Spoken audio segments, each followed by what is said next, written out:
Thank you, Chairman Lummis and Chairman Brown, for holding this hearing, and want to thank our witnesses for appearing today and for their forthcoming testimony.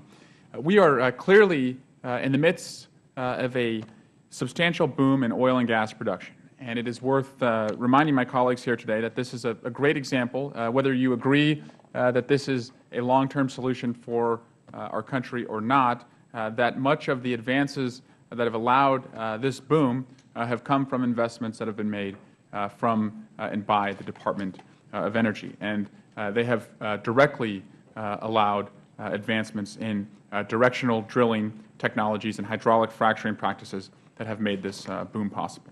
But also should come as no surprise that the rapid, massive growth in demand to transport these fuels has raised new issues. What kind of growth am I talking about? Well, according to the Association of American Railroads, there were 10,800 carloads of crude oil transported by rail in 2009.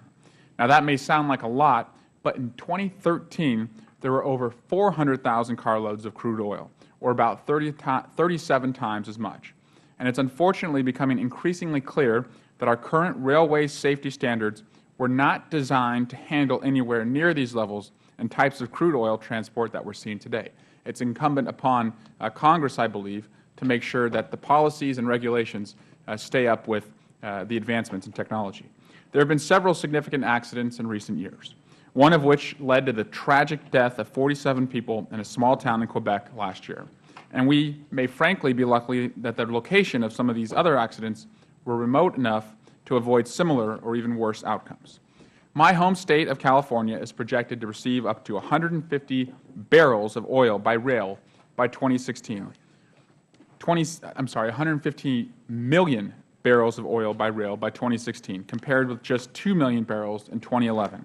And much of that oil will be volatile crude from the Bakken region of North Dakota and Canada. And people in my district and at home in the East Bay are rightfully concerned about what this will mean for their safety. And that's why I'm glad that the Department of Transportation is finally addressing this issue head-on. So we must do all that we can to protect any persons who are in the path of this crude oil as it's being transported.